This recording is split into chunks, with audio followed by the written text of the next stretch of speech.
The balance breakdown is back, everybody. Ian O'Neill, Harry Powell, here to break down UFC 303. An unbelievable performance in the main event by Alex Bahia, the Brazilian, who at 12 years of age, unbelievable. We got to tell his story to kick the balance breakdown. At 12 years of age, left school, goes to work in a tire factory to put bread on the table, to pay the rent for his parents in Brazil. You know, falls into a life of alcoholism as a young man. Obviously, I had a lot of pressure on his back.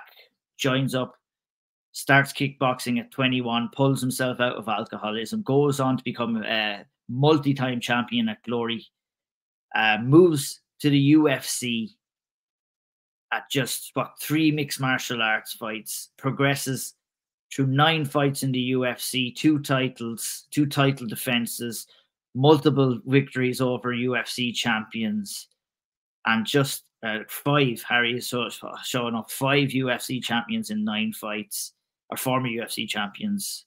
Unbelievable stuff from Alex Bahia. A story of redemption.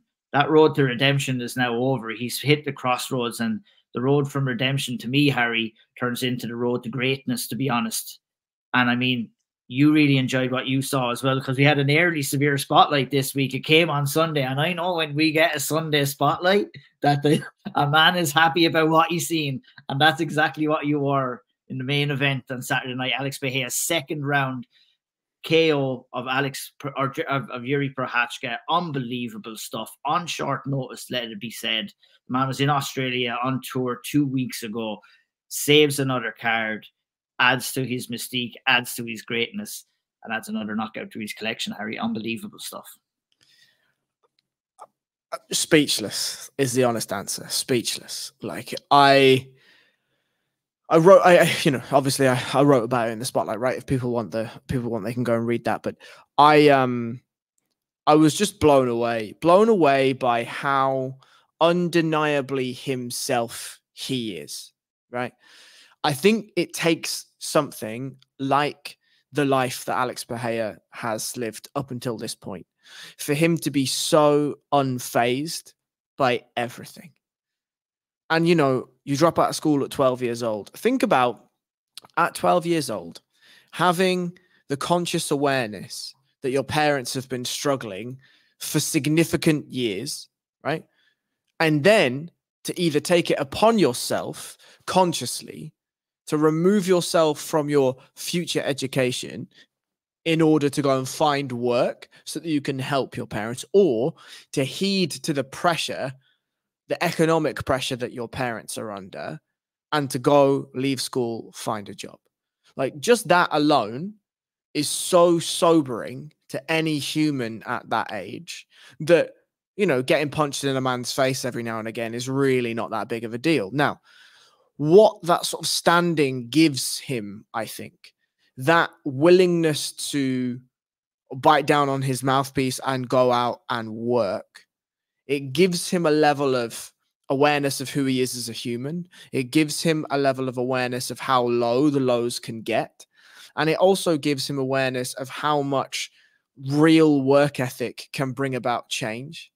And so when he found his way into kickboxing, when he found his way to the Glory titles, when he found his way to the UFC, when he found his way to what he is right now, which is a absolute superstar in the UFC, all of it doesn't change who he is. It doesn't sway away from the totem pole of the character that he's managed to build over his life. It's not swayed him from the person that he portrays. The person he portrays is who he is, right? And that, I think, is one of the most beautiful elements. That is one of the most beautiful things in an era of MMA where everyone tried to copy Conor McGregor. Everyone tried to copy Chael Sonnen. Everyone tried to manufacture a version of themselves that was either more than they are or completely abstract from who they are. And Alex Bahia comes in, fights anyone, anytime, anywhere. We know this. He's shown us this. And he goes out and puts on performances like he did on Saturday night. Speechless. Unbelievable. Same as it's rare that we kind of get moments like this.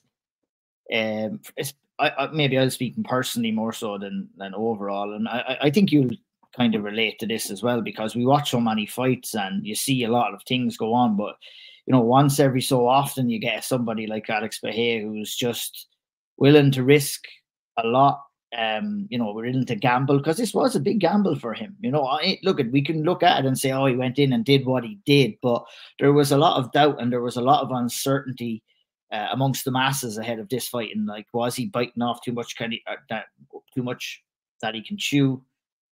You know, did he take it at too short of notice? How prepared was he going to be? But like, greatness is taking these opportunities, and greatness is succeeding in these opportunities as well. And he didn't just go out and scrape a win. He went out and dominated too, and left no doubt in the mind of anybody about the result of this fight. Obviously, there was questions surrounding the first fight, Harry, and you know, I've always been a fan of greatness, you know, and respecting greatness, and that's exactly what we're seeing with Alex Bahia, and I just absolutely love it. It fills me with motivation, and it fills me with kind of, you know, the minute like that was over, I was like, oh, I cannot wait to come on here and talk to Harry about it, and just kind of everything I've been thinking about over the last couple of days, and the sweetness of his striking, the fear he puts in me when I'm watching him. Like, that's what I want. I mean, I go based off, I base a lot of my opinions off how I feel emotionally, and sometimes we can be numb to a lot of things in mixed martial arts, because, you know, it's just a juggernaut right now, and we see things thrown down our throat every single week. But you know, I go back to the old days where you have those butterflies and you don't know what to expect. And that's exactly what we have with Alex Bahia here. Even if you do know what to expect, like, I thought he was going to go out there and knock him out again. I banked on his greatness, to be honest. And even, you know, having that prediction, I was still like nervous, still on the edge of my seat. And I just went absolutely nuts when he did it as well. And it was just phenomenal stuff from Alex Bahia. To relate to the first fight and what we've seen in the second fight, Harry, what were the major differences that you've seen from an analytical point of view?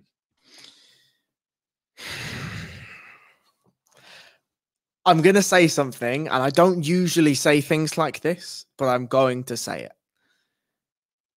It felt like Prochazka knew he couldn't win. Yeah, I got those vibes. Yeah, Bahia went out, immediately walked to the center of the cage. Prochazka immediately backed up. Bahia just looked at him, flicked a low kick at him, and Yuri was like, oh, fuck, it's going to happen again.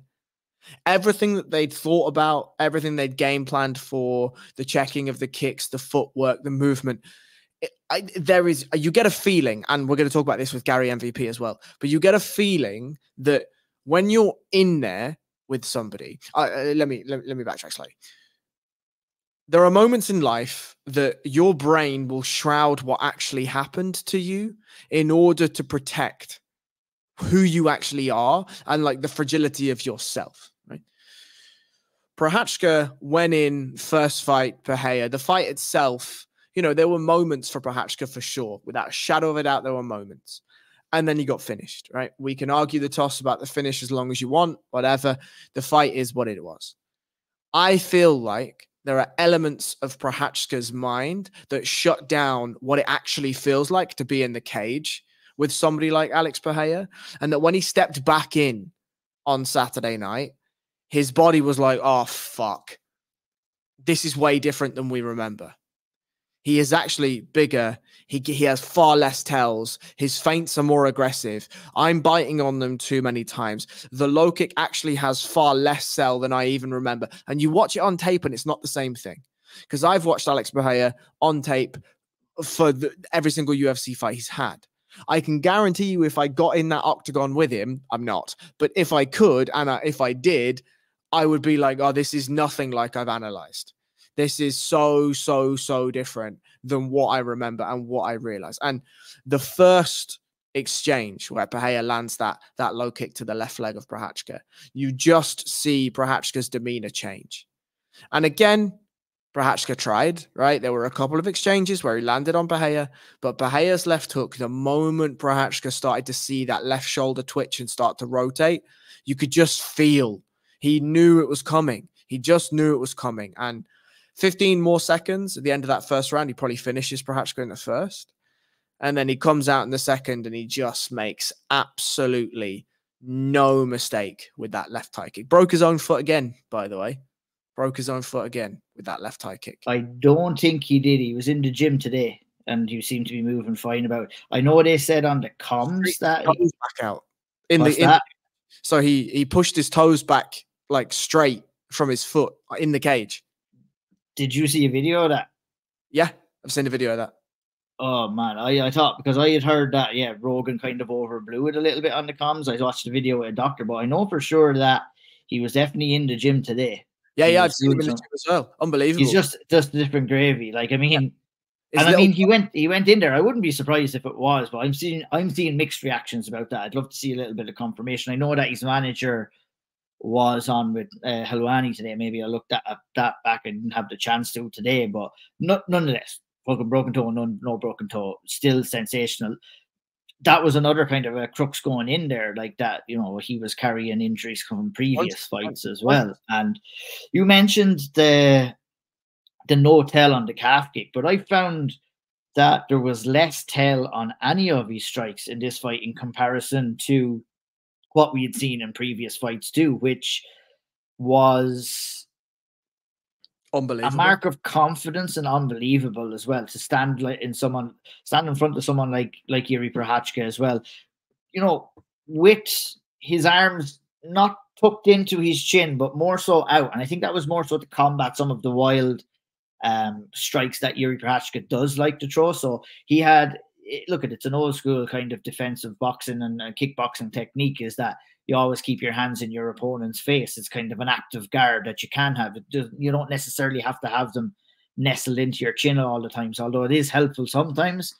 You know, it's a distance control thing that is that kind of open guard per se that he used against Yuri Prochazka, which I found very impressive. And also, like I said, the lack of tell and the lack of, you know, turn, like he just has this power that he has developed. Like, I think, obviously that some of that comes naturally, but how to use that is through years and years and years of experience and knowing himself and the power that he does possess. It was just sensational, Harry. It was, and it's proper coaching as well, right? That's what we're looking at here. We're looking at a man that's been coached properly to generate power through his core. Right, he generates it from the balls of his feet all the way up through his legs, up through his thighs, and then straight through that core, and then into both of those absolute hammers. And, you know, Prochazka just didn't know what was coming next.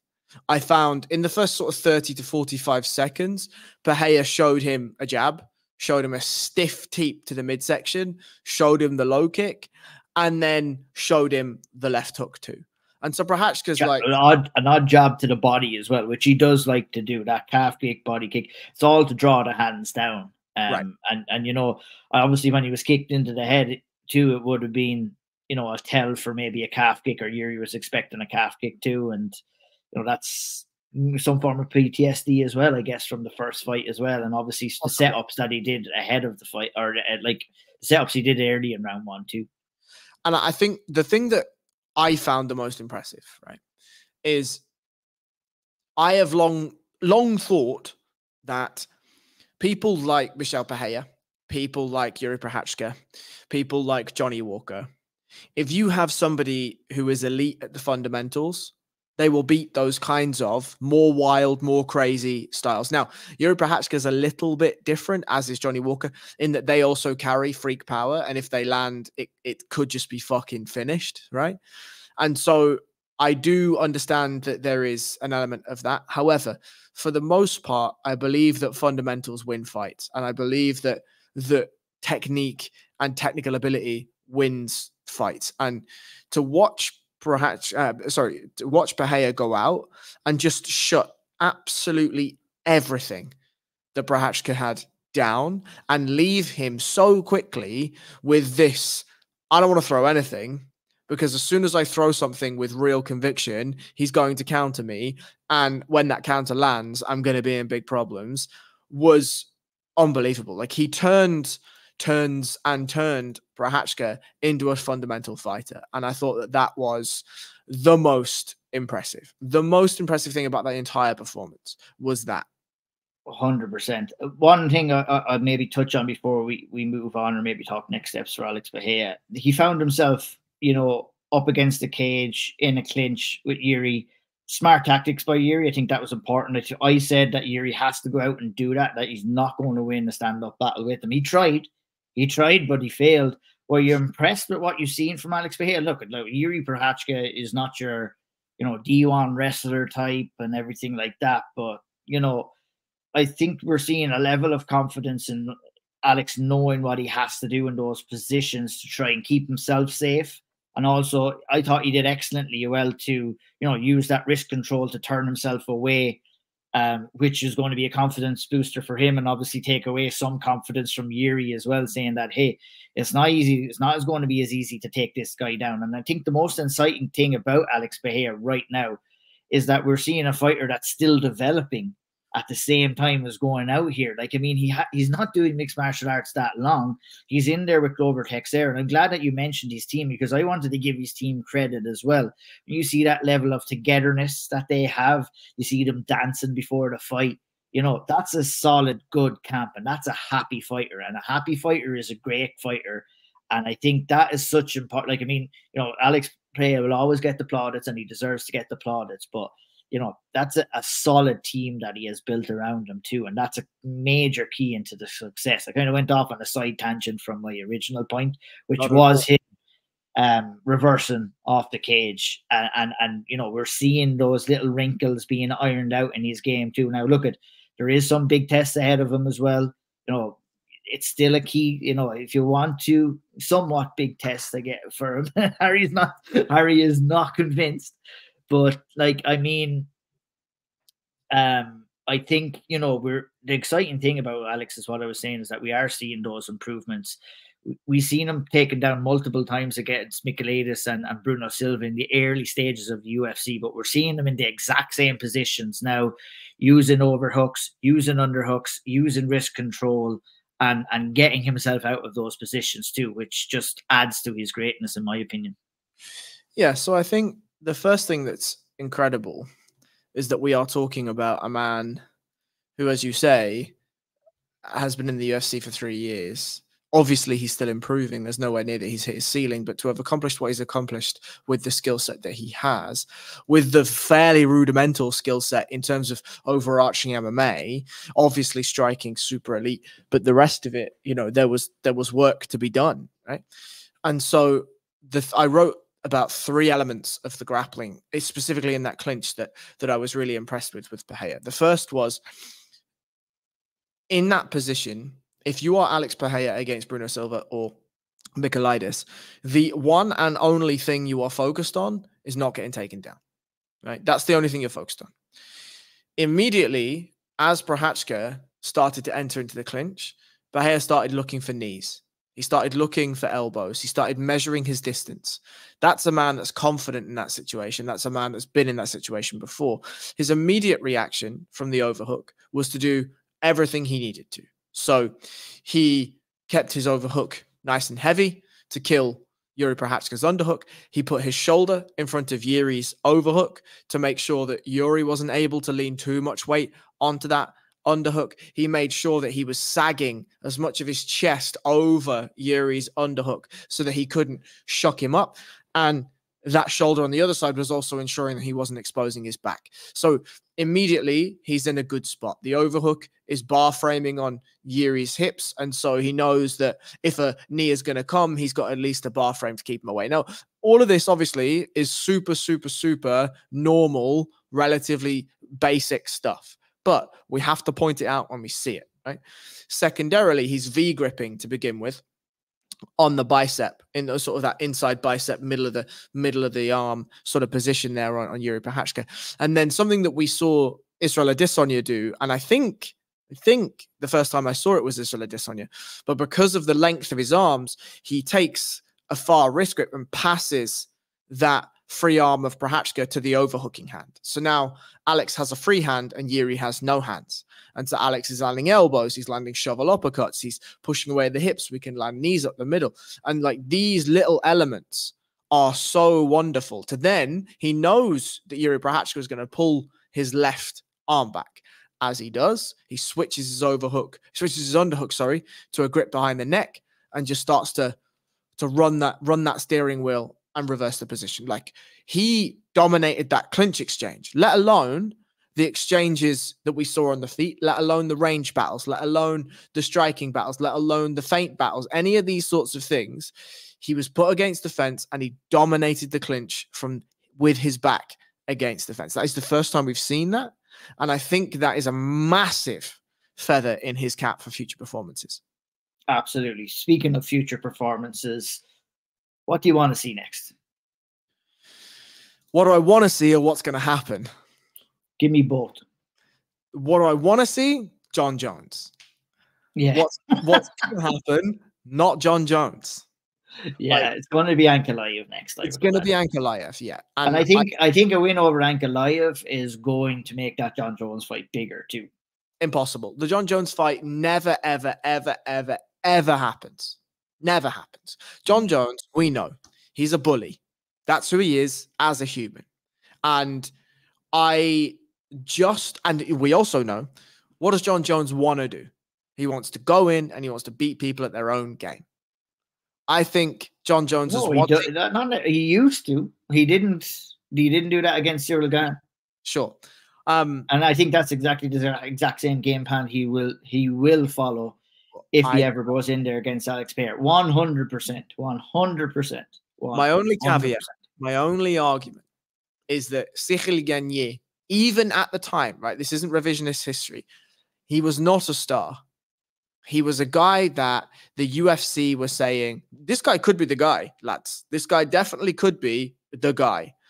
And Alex Pereira is 3, 4, 5 times that. And I know that element alone would get to John Jones. The stardom, the Alex Pereira being a larger draw, in my opinion, than John Jones. And does that influence his game plan and his ability? You think Alex is a larger draw than John Jones right now? Right now, definitely. John Jones has not been in the cage enough. Alex Pereira has gone in and saved 2 cards, one being the biggest card the UFC has this year. The amount of just reverie and star power that is in and around the UFC right now, I think, for me anyway, Alex Pereira is a bigger star right now than John Jones. Yeah, I think 2 of them are big stars. I think that's what makes it a monster pay-per-view. And I think that, I think there's more of a chance of Alex Pereira and John Jones happening over John Jones and Tom Aspinall happening, to tell you the truth. I'd be fairly confident in saying that. So I think that if John Jones, this is where we start to question the character of John Jones, right? Like, John Jones goes out, probably beats Stipe Miocic. As and when that happens, maybe they're 55, maybe it's in a parking lot, whatever it is, right? I think he beats Stipe Miocic. If he beats him and beats him well, then it certainly sets up an Alex Pereira heavyweight clash, maybe for the title, which would suck for Tom Aspinall. It really would. But this is MMA, this is the UFC, I understand. I don't know whether the money is enough for Jones. I don't know whether the legacy is enough. I don't know whether the superstardom is enough. He has been talking about retirement for so long. And if he wants 10 mil to fight Francis Ngannou, does he price himself out of an Alex Pereira fight? I don't know. But I do agree with you in a lot of ways that John Jones does not see Tom Aspinall as a worthy contender, as a worthy fighter at all. Stipe obviously was the winningest heavyweight champion. Shout out Sean Sheehan. The winningest heavyweight champion in UFC history. That means something to John. The legacy means something to John. But he'll take it on a contracted fight because he thinks he can smash Stipe to pieces, right? But what happens if Alex Pereira is the name of the contract? I don't know. Interesting. It'll be interesting to see what happens there. But nonetheless, I would just sign me up. If Alex Bahia is fighting against the mirror, I'm watching that shit, man, because I just love it. And look at Jack Jones' fight is huge. You know, Jones has been talking a good game, as he always does. I get the vibes that his head is turned by Alex Bahia now, and I think he sees an easy route to victory himself with the takedown, with the domination. And I think the fact that Alex Bahia is such a big star, as you said right now, and it will be a massive pay-per-view. Yep. You know, I think that's turning his head enough, but we'll see. We'll see what happens. We got to move to the co-main event. A mad old scene here in the co-main event. Fight that was, yeah, it was a brilliant fight. The circumstances, for anyone who doesn't know, obviously Diego Lopez, Brian Ortega were brought in to replace Carlos Ulberg and Jamahal Hill, who were originally scheduled for the co-main event at 303. It was scheduled originally for a 145-pound fight between Ortega and Lopez. We got word early on Friday morning that Brian Ortega was not able to make weight. He said he would not be able to make that 145 limit. He stopped at cutting weight at 151. Hashtag called it. Diego Lopez accepted a fight at 155. The fight was set to go down on Saturday night. Early in the evening, Saturday night, mumblings and rumblings were coming from Vegas that Ortega was sick. He was out. He was unable to continue. And Dan Ige was the guy that was going to step in off the massage table, straight into the arena, straight up to the co-main event, and put on a hell of a performance against Diego Lopez. And I want to say maximum credit to Dan Ige and maximum credit to Diego Lopez for having absolute balls like Bengali tigers. I tell you that. For what Diego Lopez had been through on the run up to the fight week, and you know, taking a fight on short notice, and then the weight miss, and then the opponent change, and Dan Ige just for being a badass and stepping in on about 6 hours notice too, Harry. Unbelievable stuff, and something that we haven't really seen before inside the UFC. Crazy scenes. That was for the inaugural BMF title. The Shadow BMF title was competed for in the co-main event of UFC 303, and Diego Lopez absolutely fucking smashed it. Like, I mean, obviously, it's difficult for Dan Ige, who was not scheduled to fight, right? Was not in full training camp mode, and yet here is an absolute murderer in Diego Lopez, who was ready and available and had been through a full camp. Obviously, the weight cut fucking him around and whatever. But my lord, for both of them to put on that sort of a pace for 15 minutes was, one, incredible, like absolutely incredible. I am blown away that neither of them got bonuses. I hope that something.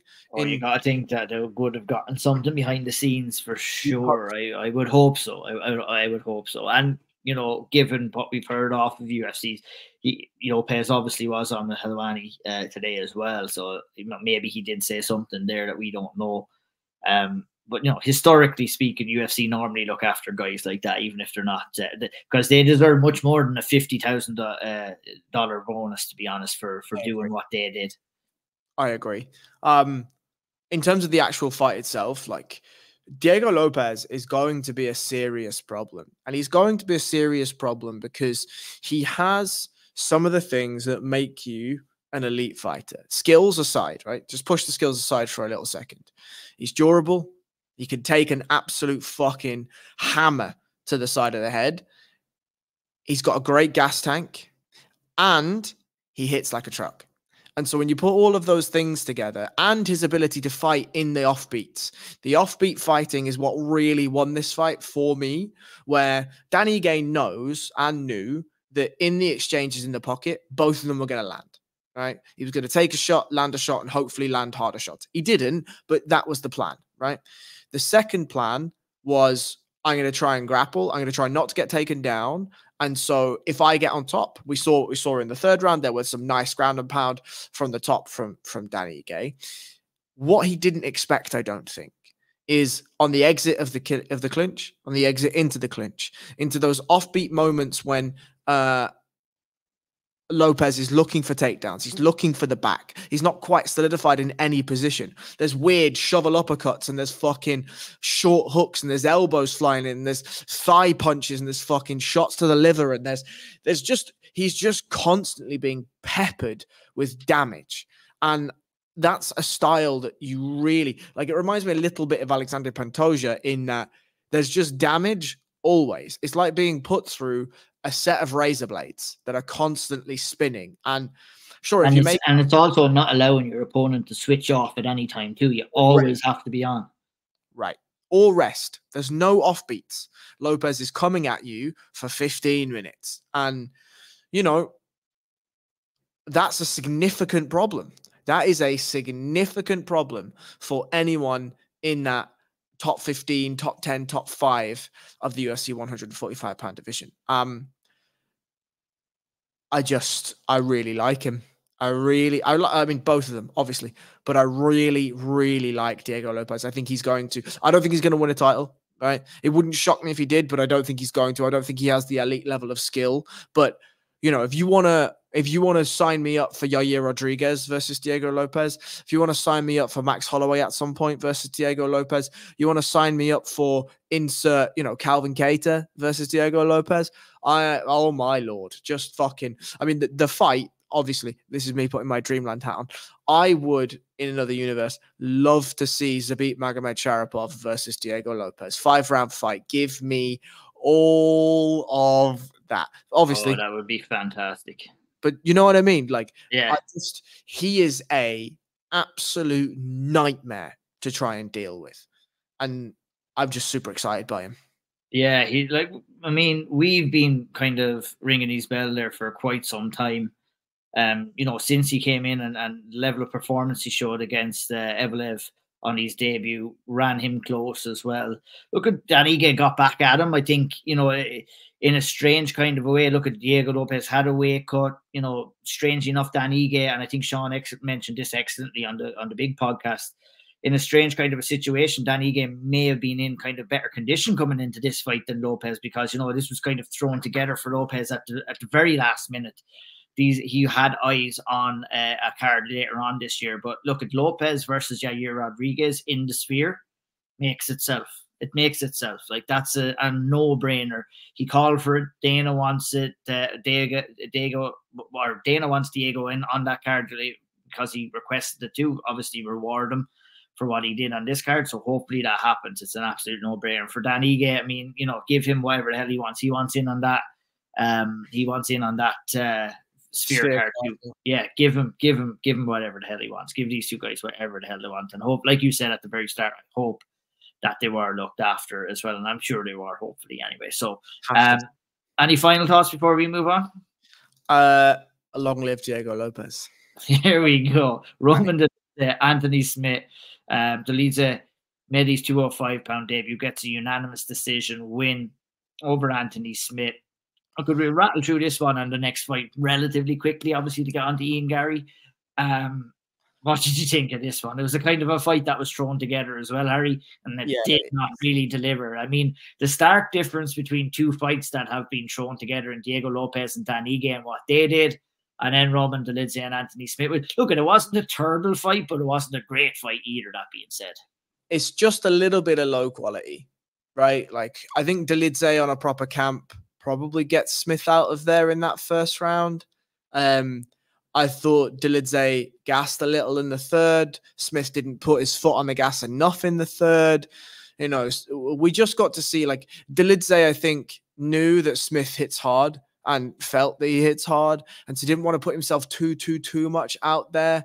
But equally, you know, didn't want to gas himself, knew that he was carrying a little bit extra weight, knew that if it did get into those grappling exchanges, although he loves a close guard or whatever, you don't want to be under a man of the size of Anthony Smith, especially when Anthony Smith knows how to grapple himself. It's not like it's a mismatch on the ground.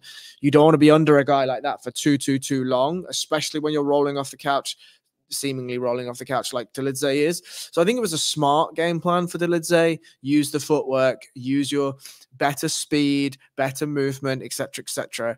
And for Anthony Smith, I mean, this one was just unfortunate, you know, like he comes in, he has the skill set he has. He wasn't able to out footwork Dolidze. He wasn't able to outpower Dolidze when those exchanges were happening. And, you know, he got beat up a little bit when he had like sort of his back half taken, half not taken up against the fence, was taking quite a few shots for a significant amount of time up in that position and just never really was able to turn the momentum. But yeah, I mean, not a fantastic fight, but a huge win for Dolidze, frankly. Huge win. Upper weight class, short notice. Fair play. His job was just to go out there and win anyway, and that's what he did. And it's an impressive win, no matter what you think of the fight as well. Credit to Dolidze for stepping in there on short notice. 100%. Yeah, Macy Chasson versus Bueno Silva at 135. Insanity.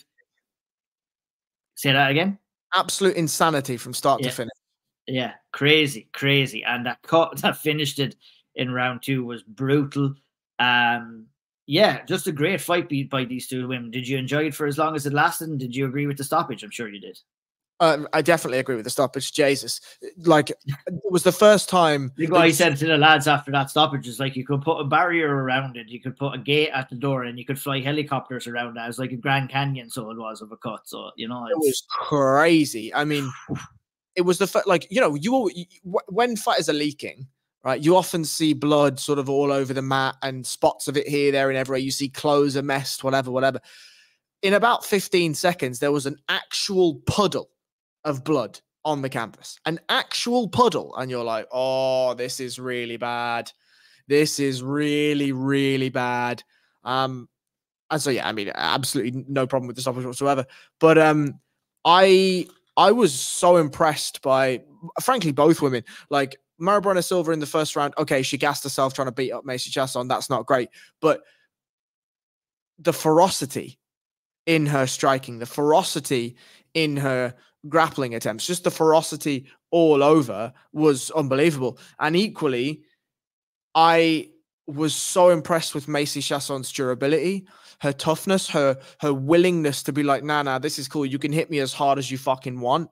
I'm smashing your fucking face in every chance that I get, was crazy. Like absolutely brilliant. It feels like Macy Chasson very quietly has started to turn a corner a little piece where it was shying away in fights and sort of getting overwhelmed a little bit, mentally overwhelmed and sort of spiritually overwhelmed. Whereas there was absolutely none of that in this one. Like Shawnee has spoken over and over and over again about the elite of the elite of the elite. One of the things that they have above everyone else is durability. And yeah, Macy Chasson looked fucking like an iron lady.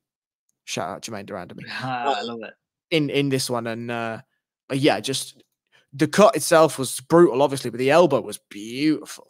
Yeah, it was beautiful. And I was just impressed that, you know, there's no ego there from Chasson. Look, she had moments on the feet, but, you know, Bueno Silva was looking more dangerous on the feet, obviously, than Chasson. Had a good start, wanted to start strong. I think Bueno Silva did.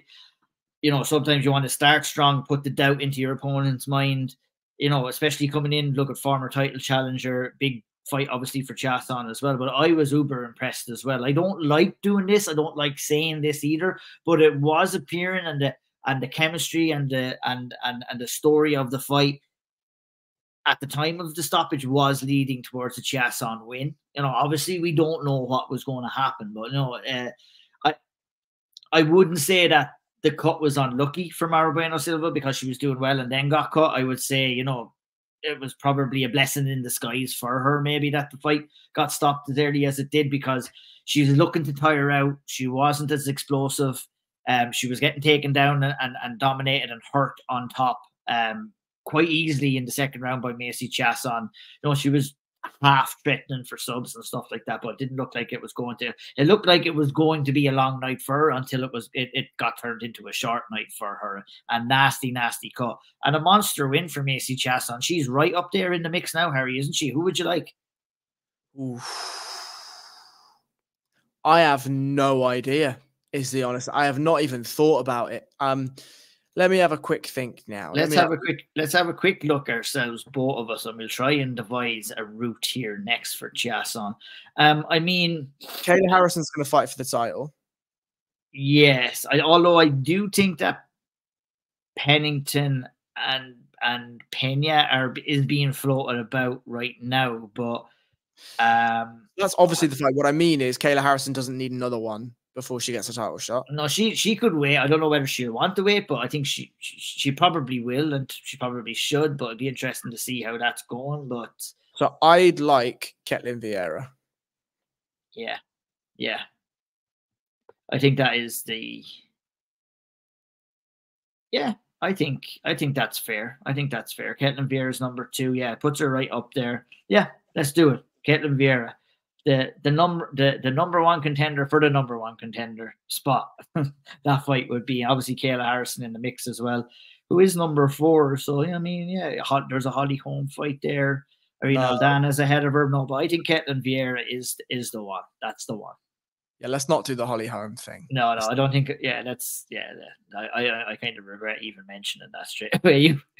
You cut that out as well. Moving on, Harry, onto the first fight of the main card. Obviously, Ireland's Ian Garry took home a unanimous decision, 29-28 on all 3 judges' scorecards over MVP. Lots of chit chat, as there always is around an Ian Garry fight. I thought it was a clear 29-28. I thought, no level of controversy around the scoring of that fight whatsoever. Not everybody is on that kind of wavelength when it comes to that, but there's criticism over the performance and the chit chat. And look, I am not going to sit here and talk differently about Ian Garry than I have about other fighters that are similar to Ian Garry in the past, who talk a big game and then go in and deliver for what they're saying. I've been super critical of Israel Adesanya in the past for talking a big game and then not going in and backing it up. What you do in those scenarios is you add more pressure and you leave yourself more open for criticism in there. Now, was the performance a good performance and a necessary performance against a guy like MVP? It absolutely was. But you're going to have that level of criticism when you're going in there and you're saying you're going to destroy somebody. And, he didn't destroy him, but he did beat him. He beat him not quite well either, I guess, but he did beat him relatively comfortably. Took a few shots in round 2, showed the levels that he has in his grappling. But, at the end of the fight, it was pretty clear to me, Harry, that he had taken the fight and that the judges were going to give him the nod. But, the controversy and then the opinions and, they're still there. It's a win for him and it's a win to move him up the rankings or keep him relevant in the rankings. But it's one that didn't really entertain too much per se, and it's kind of becoming a little bit of a trend with Ian Garry right now. But am I being too critical about that, or is that kind of a fair assessment? I mean, it's a great win over MVP. Going out there and getting a win over MVP is not easy to do. I think it's going to go down even better in time when MVP goes in there and competes against other people in the welterweight division as well. But I'd be a little bit hypocritical if I didn't criticize Ian Garry for talking a big game and saying a lot of things. And of course, look, you have to build the fight and everything like that. But, there was a level of disrespect that Ian Garry showed MVP ahead of this fight. And I think by him doing that, it kind of took away from this win a little bit more, because fans are listening to him saying that he's no good and he was a part of the B leagues for so long. And then, you go out and you don't get him finished. But he almost did get the finish in round 1, Harry. And I'm very curious to hear what your opinion on his performance was overall. So I don't actually think you're being critical enough, if I'm really honest. And I think it's because if we just very quickly go through the UFC career of Ian Garry, right? Finishes Jordan Williams, grand. Jordan Williams had no place being in the cage with Ian Garry. I think actually the Jack Grant, Rustam Akman fights were tougher fights than Jordan Williams, and those were in Cage Warriors, right? Darian Weeks, Gabe Green, the next 2 fights. We knew going in, Garry had said it himself, that he was going to take his time. and that he was going to get lots and lots and lots of cage time and lots of experience. And he really wanted to feel himself out and he wanted to grow his skills. He was very honest, very openly critical of himself, saying that he wasn't ready for the big guys, but the day was going to come. The day was going to come. Fine. Song Kenan goes out, gets dropped, faces adversity, comes back, finishes him. Beautiful. And that's exactly what you want to see, right? The first time faces a little bit of adversity, goes out and passes with absolutely flying colors. Daniel Rodriguez goes out, demolishes D-Rod, and everyone says, okay, we're starting to believe now. We're starting to believe. Goes out, puts a beating on Neil Magny, but doesn't finish him. Cool. Why didn't we finish him? That's a fight that we should be finishing, especially given how one-sided that fight was for long periods of time. Fine. Jeff Neal, split decision. People not super happy. The whole gimmick around that fight, all of the little jokes, the little this and the that and the tidbits and whatever. No finish. Okay. Strange performance. Okay. Then Michael Page comes out. We know Michael Page is a good fighter, very, very good fighter in the realm that he is. And Ian Gary found out in round 2 just how good of a fighter he is in that realm. Says all this stuff. I thought first round, perfect game plan. Perfect game plan. Waits for the high kick, catches it, takes him down, keeps him in back mount for a long period of time, sinks in 2 very deep rear naked chokes. Beautiful. And I expected to see more in the second. We didn't get it. I expected to see more in the third, and we got a little bit of it. Fine. But the expectation of somebody like Ian Gary is only as big as his words are. And his words are universal. Right? Ian Gary is asking for all of these things, claiming for all of these things, wants Shavkat Rakhmonov, wants this, wants that, wants the next thing.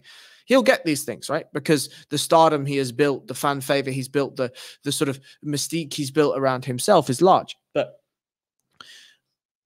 the performances have not backed up what we have seen. And I saw on Saturday night some amazing improvements in his grappling. Super impressed with the back take in the first. Super impressed with the ability to slow MVP's ability to get back up down in that first round when he had the back, immediately looking for the choke. Beautiful.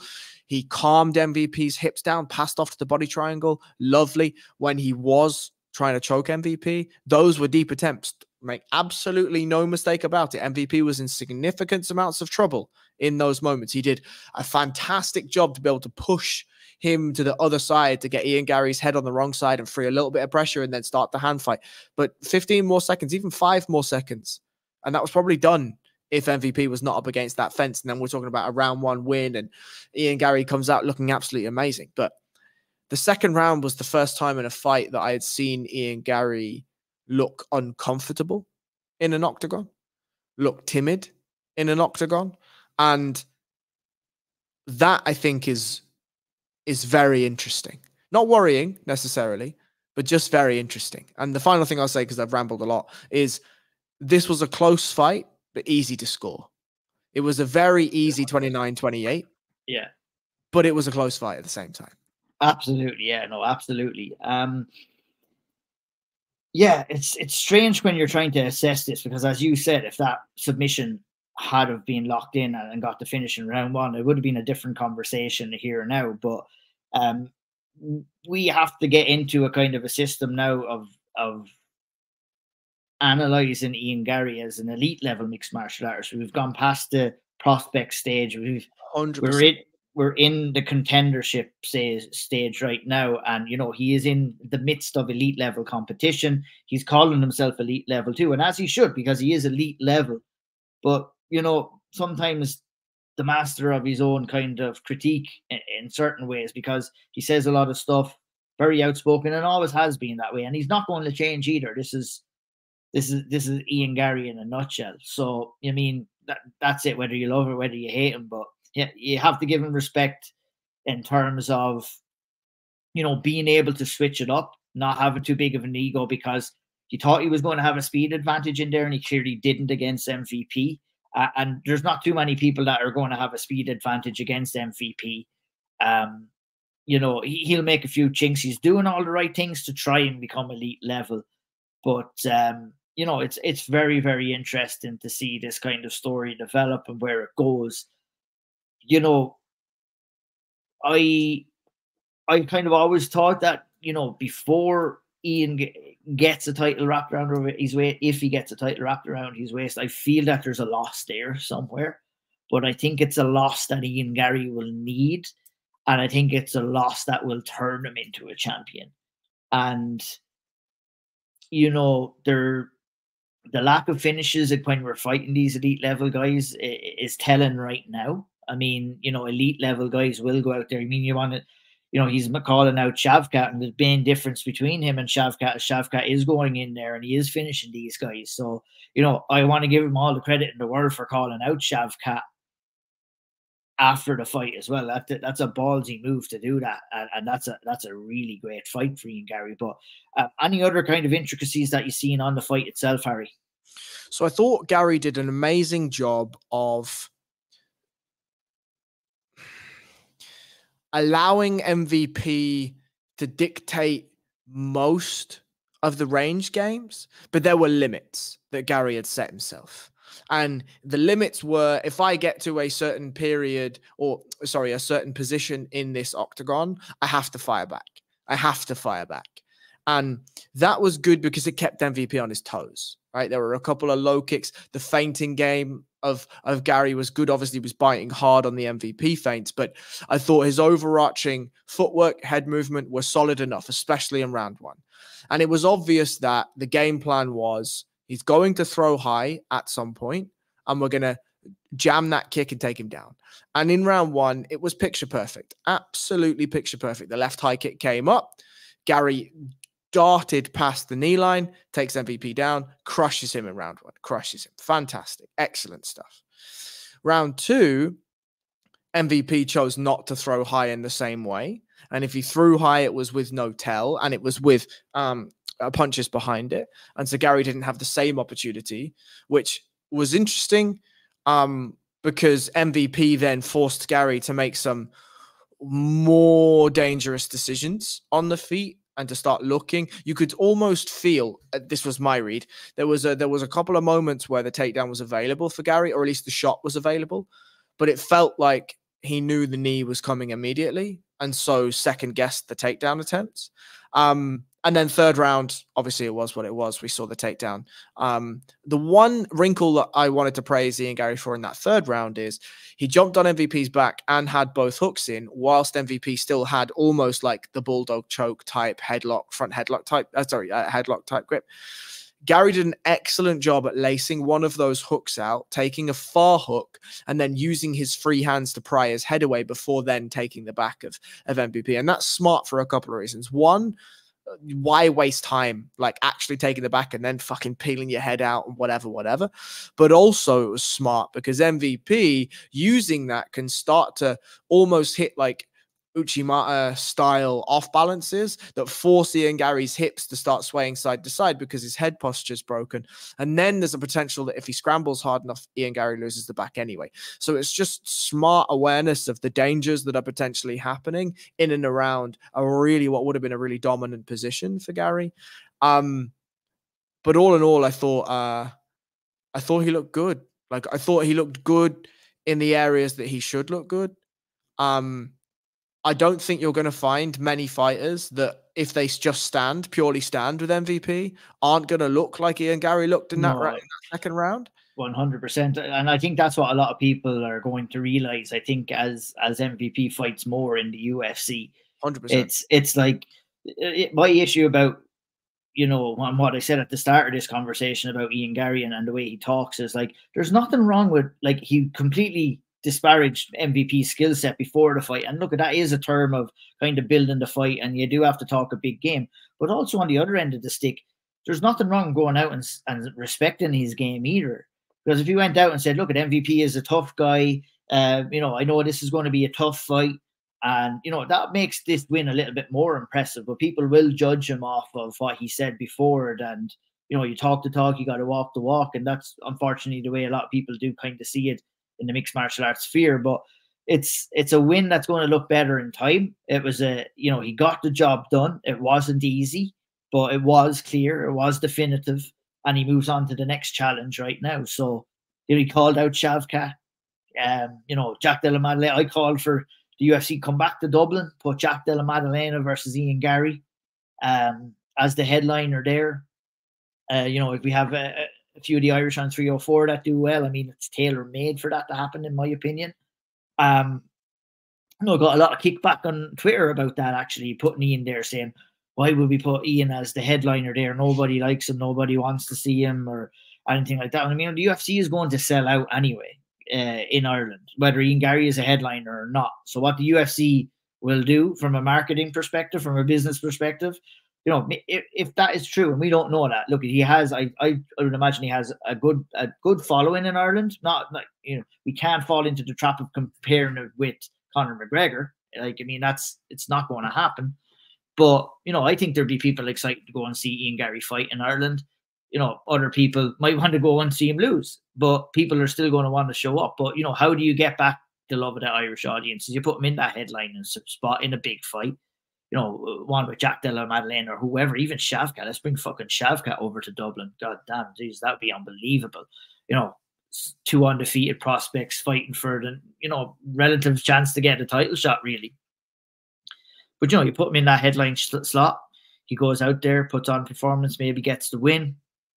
And, you know, maybe you kind of get more endeared to the Irish audience. It's hard to know. Dana White called it a draw. His mannerisms, I know, ridiculous, but that's what Dana White's way of kind of shitting on both fighters, to be honest. And, you know, that, and he came out and said that, you know, he and the matchmakers predicted that the fight was going to go like this. So will they have enough confidence to put Ian Garry in a headline slot in Dublin? It remains to be seen. But I'm wondering what your thoughts on the next steps for Ian Garry should be, Harry.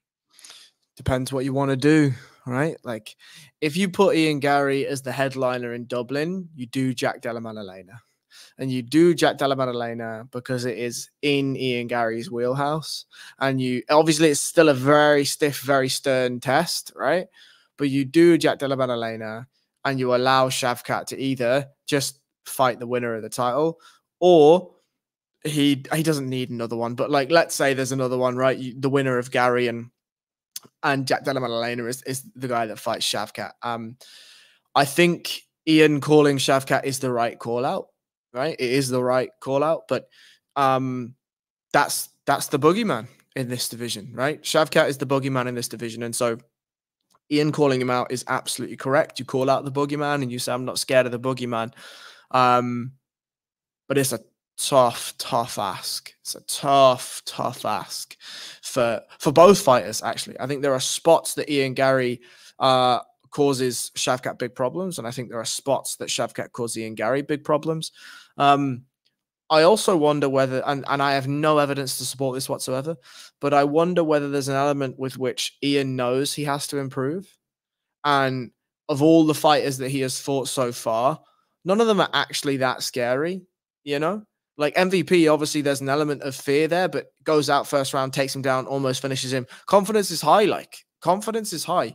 And I wonder whether after that first round, he went out in the second and said, well, I can just take him down whenever I want. And so I'm going to stand with the cunt and I'm going to see what happens. And then the round went really poorly and he said, fine, grand. Third round, I'll just take him down, I'll take it down again. And so if Shavkat is the guy that keeps Ian Garry awake at night, right, and causes Ian Garry to have the, oh shit, like that fella's got a bit of something about him, you know, does Ian Garry know himself well enough to say, I want to fight that guy because it'll force me to excel. It will force me to up my intensity and focus and skill acquisition and progression and evolution as a man, as a fighter. I don't know, maybe. Be interesting to see. That is for sure. Let's move on to the prelims, Harry. We'll rattle through these relatively quickly. We'll stop first at Joe Pyfer, who knocked out Marc-André Barriault in the very first round, 1 minute and 25. Really impressive stuff here from Joe Pyfer. I mean, how do you respond after a loss? And that was a tough loss for him to take against Jack Hermanson. He had a chip on his shoulder. He had a little bit of trouble before the fight with a food reaction, I believe, as well. that he needed medication for, but came out here and absolutely steamrolled Marc-Andre Barriault. It was super impressive, wasn't it? Yeah, me and you were saying, right, that Andre Barriault is a tough fight for He's him. no fucking joke, man. Absolutely not. And he just walked over and said, "Yeah, you're shite, mate. Come here," and just bludgeoned him. And I mean, what else could we say? Like there was 90 seconds of fighting, just shy, 85 seconds of fighting. And what we saw was Marc-Andre Barriault getting beaten up for 85 seconds. Like Joe Pyfer, you're absolutely right. He nailed it, came out with a chip on his shoulder, and it really looked like it. It could be, only 16 fights in his career, right? Like there's still some work to be done there for Joe Pyfer. And we certainly, I don't think, haven't seen the finished article. I think we've seen elements of the finished article, but I think, Joe Pyfer's not winning a title at middleweight anytime soon, but certainly there will be nights where he can fight a Jack Hermansson and slightly above and get good results. But yeah, very, very, very impressed. Very, very, very impressed. Nobody does that to Marc-Andre Barriault, really. Not at all. Not at all. Like he's runs not an easy in a minute and a half. Yeah, crazy stuff. Brilliant stuff from Joe Pyfer. Sets up a big fight for himself next. And I mean, if he comes out in that kind of form in all of his next fights, I mean, like to go back to what we were saying about Ian Garry, right? That was a level of performance that we haven't seen inside the UFC from Joe Pyfer, probably in his career, really. That's what a loss brings out of you. You know what I mean? So that's why that's what I kind of meant about, maybe Ian Garry needs to take that, or if he does, maybe he improves, maybe he figures it out a way and then he remains undefeated. But it's very hard to do that in mixed martial arts. But anyway, we'll talk plenty about that down the line. Andre Fili, Cub Swanson. We said on the setup last week, this was primed to be fight of the night. That's exactly what it was. It was a split decision. I do agree with the scorecards on this one, I think. It was a really close fight. I mean, you couldn't argue too much either way, but I think the judges did get it right on this occasion. Harry, would you agree?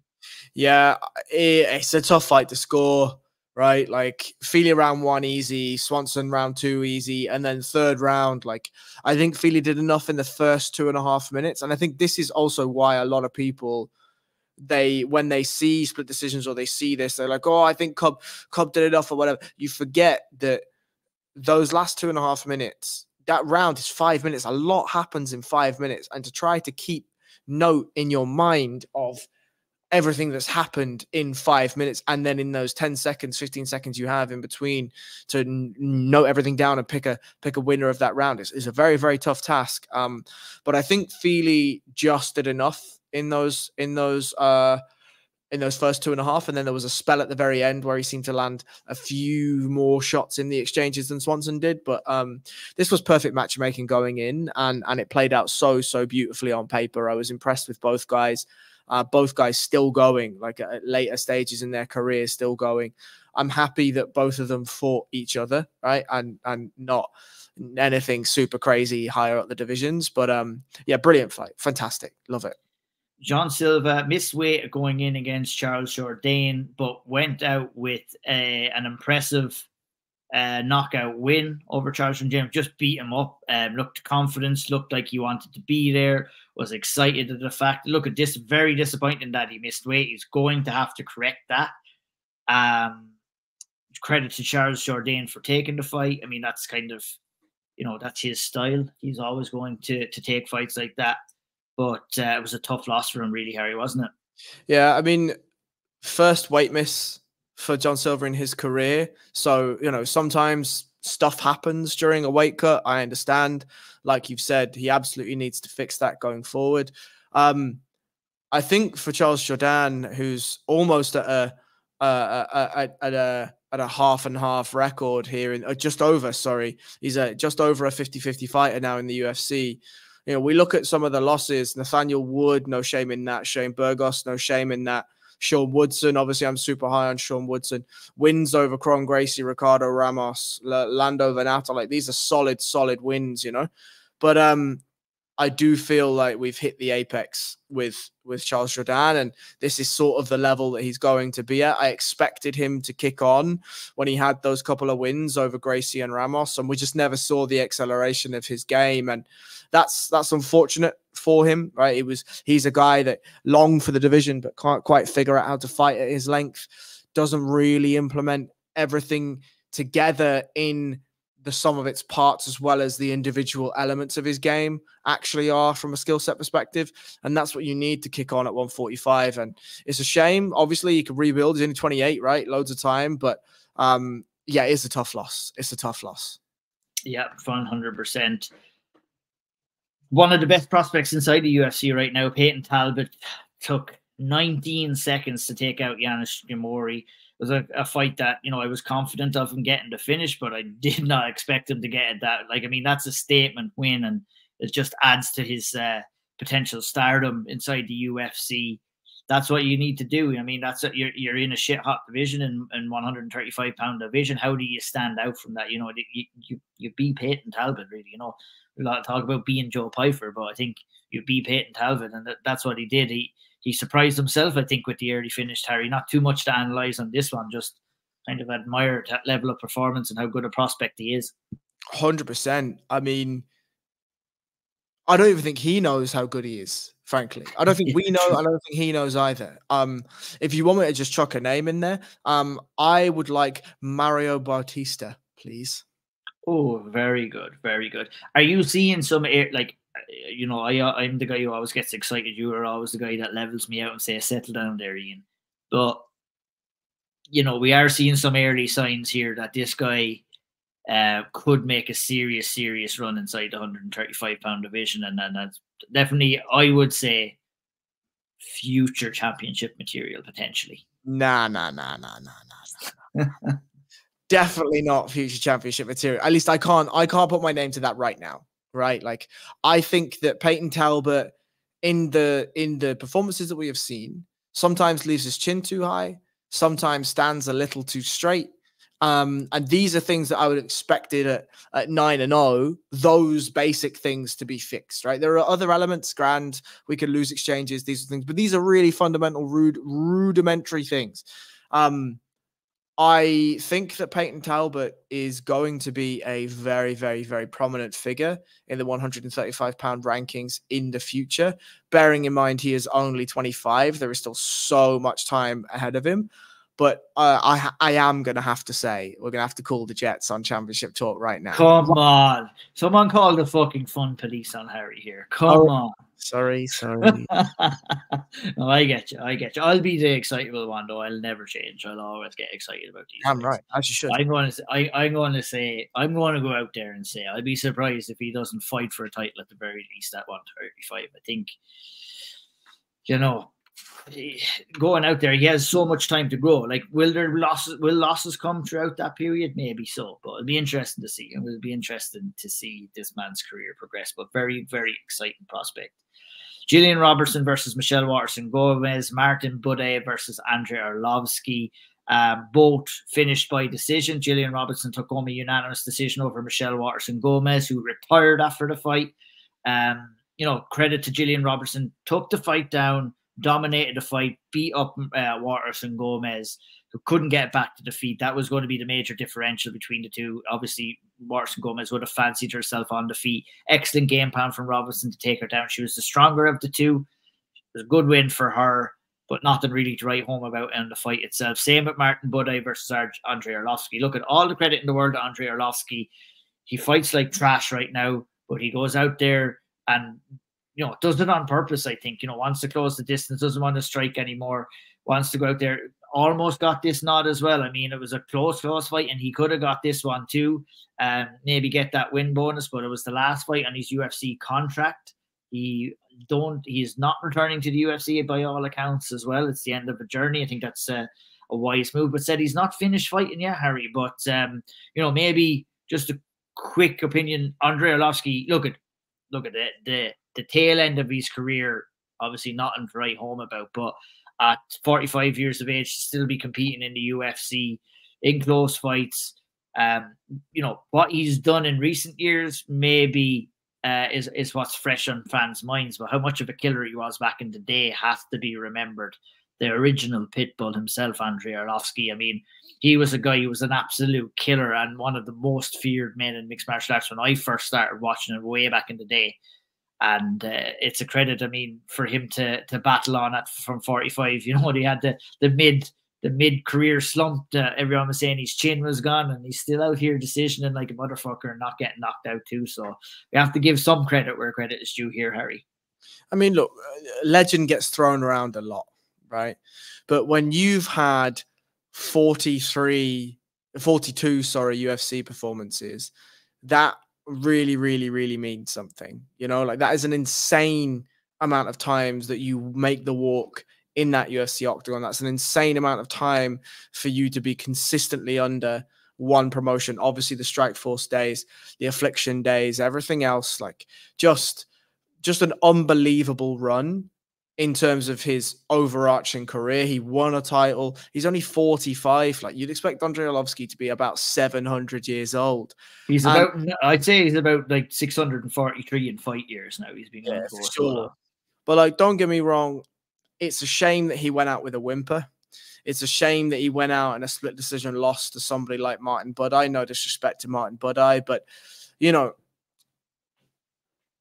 Andrei Arlovski should be a future Hall of Famer in the UFC. Right? At some point in his life, we should see him don that jacket and make that speech. But it's a shame, too, that he's not considering giving up fighting. I'm really not sure what's out there for him. Like, if it's the worst thing that I can imagine and it's fucking bare knuckle, I'll be really, really sad. Really sad. Yeah, it'd be interesting to see what happens and what is the next steps. I do agree. I mean, yeah, he's nothing left to prove. A legend in high regard, in my opinion, as well, from some of his past achievements inside the UFC. Rei Tetsura took home a unanimous decision win over Carlos Hernandez. A very well-matched fight, this, in the 125-pound division. Another Japanese prospect, Harry, for us to get our teeth into here as well. A good performance from a young man at 22 years of age. Look, at a couple of chinks in the armor. Wasn't all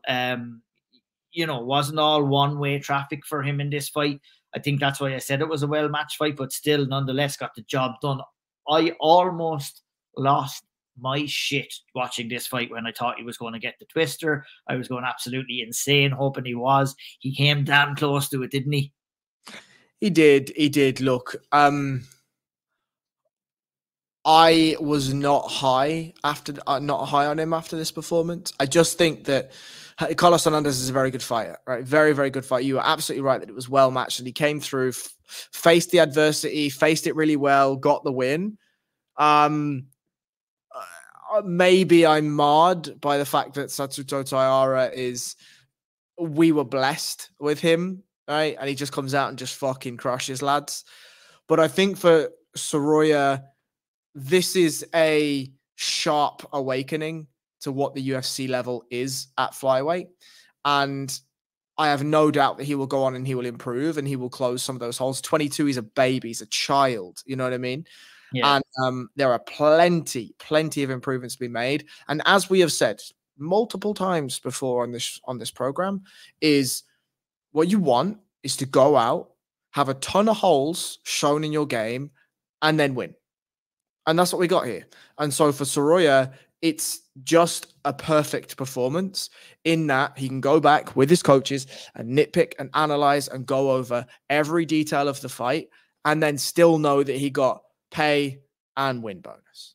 And experience as well. But some of the scrambles in this were unbelievable. I could have watched those two lads scramble. I was like, let them in it. Fuck Martin Buday and Aaron Jarosky. Let those boys go in for 5, 6, and 7. Or 4, 5, and 6. I can't even count now. Sorry, it's been a long weekend. No, those scrambles were unbelievable. I love it. That's why I love the 125-pound division as well. For Rei Tetsura, what did you call him? Did I get that right? Soroya. Soroya. For Soroya, who do you want next? Oh, see, that's a tough one too, right? We're not giving him anywhere close to a ranked opponent. Oh, stop. Impossible. Yeah. I mean, this is going to be harsh, but Jimmy Flick's back in the UFC. Oh, yeah. Poor Jimmy. Yeah. You know what I mean? Like, I know, but at 22, this is the type of fight that Soroya needs. is you don't want, I don't want to see him in against Joshua Van. I don't want to see him in against David Dvorak. I don't want to see him in against fucking, you name it, right? Enter random guy outside. I don't need to see any of that, right? I think it's too early for Charles Johnson. I think it's too early for, that type of a fighter. I think it's too early for Ozzy Osbourne, these sorts of fights. But, I mean, what about Jake? Someone like Jesus Aguilar, maybe, or someone like that. Yeah. But Jake Hadley? Jake Hadley would be another good one as well. Yeah, I like that one too. You could have your Malcolm Gordons, maybe. Malcolm Gordon would be a kind of Malcolm Gordon, Charles Johnson. Those are the fights that you are just a step above where Soroya is right now. And I need to see him at 22 have a couple of those fights, run through a couple of those, show me. And then, like Charles Johnson and Malcolm Gordon, we've talked about this. They're good fighters. They are. And you can get that level of challenge outside the rankings at flyweight right now. 100%. Whereas that, like, I'm talking about this guy now. We need to see him 5 or 6 times fighting unranked opponents inside the UFC. Right. Sometimes in the UFC, you can be a victim of your own success and get pushed up way too soon. And from what I've seen, I think there are too many goals. Look, we see it in the opposite with the other Japanese fighter. His name escapes me right now. Katsura Taira. Sorry, excuse me. Yeah, I know. Sorry, but my bad. That's my bad. That's embarrassing. But with Taira, he did get that push up, but he looked like a fighter that was ready for that push. We did say when he was matched up in his last fight, obviously that, is this too soon? But we're going to find out, and I think we'd already know. That we need a couple of more tests for what's his name? Soroya. Soroya. I'm hesitant to say it now. Soroya. Your Japanese is better than mine. Thanks, boss. In the flyweight division. So let's move on to the final fight. Vinicius Oliveira, Ricky Simon. Good performance for Oliveira. Looked injured through the fight. Looked like he hurt his legs. Still managed to get it done. Explosive striker, unorthodox striker. And that's a damn good win against Ricky Simon. Look, I think we may be understating that win a little bit. That's a fucking huge win, absolutely huge win. You come in here, second UFC performance, and you get Ricky Simon. That's a big name and a really stiff test. And he passed it with relatively flying colors to me. Looked like he's got a bit of swagger about him. Looks like he got a bit of an ego. Looks like he hits like a fucking truck. He's long for the division. The get-ups really impressed me. You're going to get taken down against Ricky Simon, or you're going to have to be a really, really good grappler to stop him. And not only did he stop him, but he stuffed some of those takedowns. His get-ups were good. I like this fella. 28 years old, so he's fought well against Ricky Simon. Let's chuck him in against somebody really good now. Let's see where we might be holding the horses on Soroya. We're certainly not holding the horses on this fella. We need to see him in there. We need to see him in there with somebody that we really know what that level is, and then we can move on from there. I think this guy, you vault him up into a name, and then whatever happens, happens. Yeah, I couldn't agree any more with that, to tell you the truth. Maybe do we give him a chance to try and get into the rankings of Kyler Phillips or somebody like that? I mean, Kyler Phillips looks sensational in his last performance. He probably is looking up, but Pedro Munoz is the one. Yeah, Pedro Munoz one. Chris Gutierrez could be another one that you could. Jonathan Martinez. Yeah, all of those kind of ones. Very interesting to see what happens with Oliveira. That wraps up the balance breakdown for this week. Very, very fun breaking down that card. Always fun breaking down Alex Pereira for the man of the hour. I mean, to talk about the card in totality, Harry, Alex Pereira basically saved it. It wasn't a great card overall. Obviously, fights falling out and changing and stuff like that kind of takes a little bit of the chemistry away from the card. But, as a whole, it was very memorable because of Alex Pereira, because of other stuff that happened. Obviously, we had Peyton Talbot as a good up-and-coming prospect as well. But we'll thank the MMA gods, I think, for Alex Pereira that he went out there and did what he did to make it a memorable event. A guy eking towards greatness. Any final thoughts before we wrap up? Only this one time am I going to slightly disagree with you. You thought it was a good card? I did, actually. Like, main event was obviously unbelievable. Co-main event, I thought it was riveting. Fantastic fight. Okay, to Lindsay Smith, whatever. Chasson and Silva, okay, there's not a ton of jeopardy there, but a massively entertaining fight from start to finish.